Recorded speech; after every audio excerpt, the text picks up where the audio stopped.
Hey guys, and welcome back to another episode of Federico Talks Watches.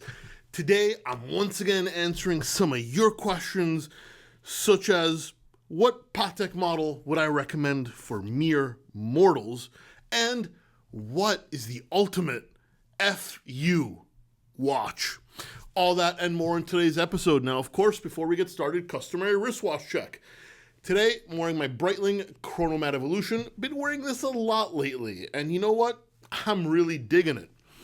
And also, guys, don't forget to check out DelrayWatch.com. We got a bunch of cool watches in stock, including a very rarely seen Patek Antarctique, an integrated bracelet sports watch made by one of the world's leading independents. And you know what? We got it for a steal. If you can find a cheaper blue dial in the United States, let me know. I'll eat my shoe on camera. We also got in an Omega Seamaster Necton. Very cool bezel. Kind of has that Yachtmaster-esque look. You don't see these too often. And continuing on with the indies, we have a Laurent Ferrier Classic Origin. Completely unworn, under full warranty, and for a real steal. All that and way more at DelrayWatch.com, the best place for a watch geek to buy a watch. Link in the description below. Anyway, guys, these are the questions you ask me on my Instagram account at Federico Talks Watches. Few times a month, the Q&A picture pops up. When I get enough questions, I take the picture down. Please do not DM me. I do not check them.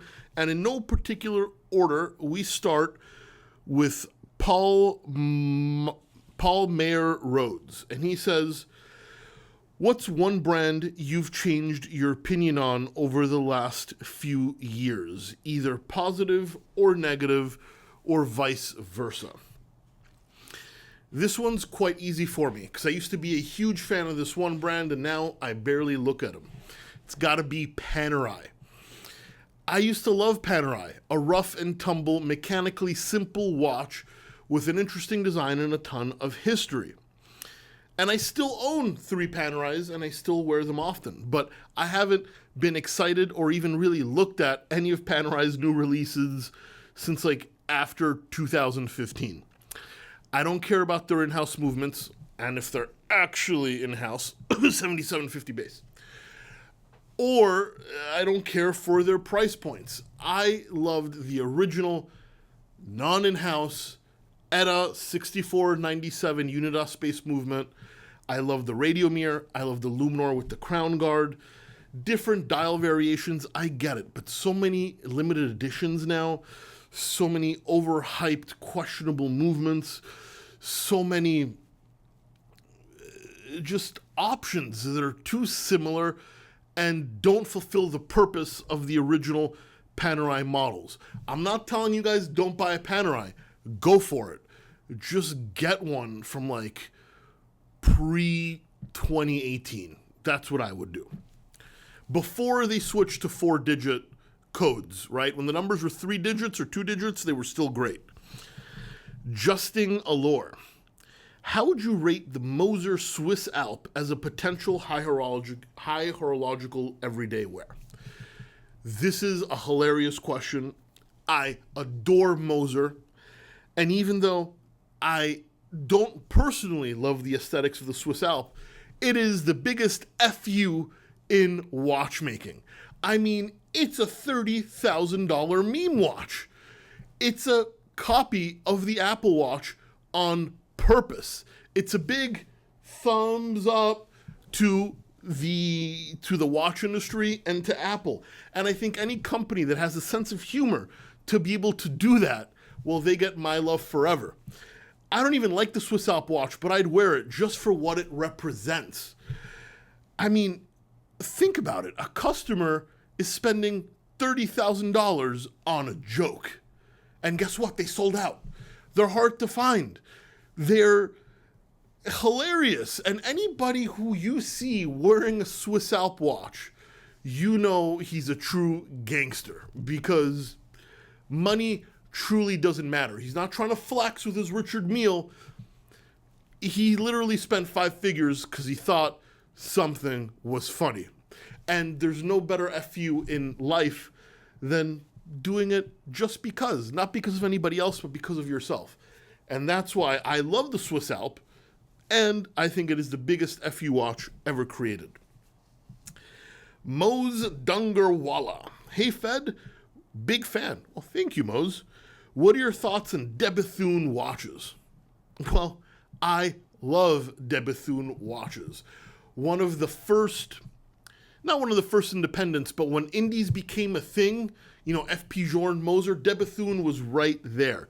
Crazy materials, crazy futuristic space age designs, very, very limited. Actually, we only have one Bethune in stock. If you want to take a look at it, cheapest one in the world. Real craftsmanship, real design, nothing cookie cutter about Bethune. If the aesthetic speaks to you, which it certainly does to me, then the Bethune is a killer watch. Primo Secondo. Any Patek models you would recommend to common mortals? Well, yes, because I am a common mortal. I'm far from a truly wealthy individual, though I have made some progress.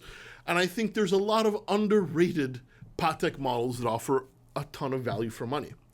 The 36mm 5119 Calatrava with the hobnail bezel. Yes, some people say it's boring, but it's a true classic. The Gondolo, the square Gondolo, particularly with the salmon dial. Absolutely gorgeous.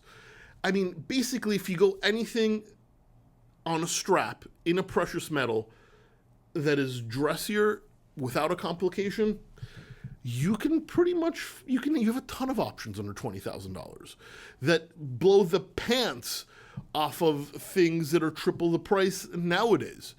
I think the 5119, the Gondolo, 5196, all great options and can all be had for reasonable prices, at least in the realm of Patek Philippe. Chan B. Bertrand. Hey Fed, do you have any trusted vintage watch dealers who you recommend? What are some of your favorite vintage watches?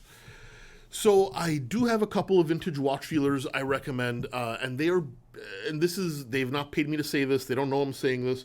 Vintage is a very scary thing.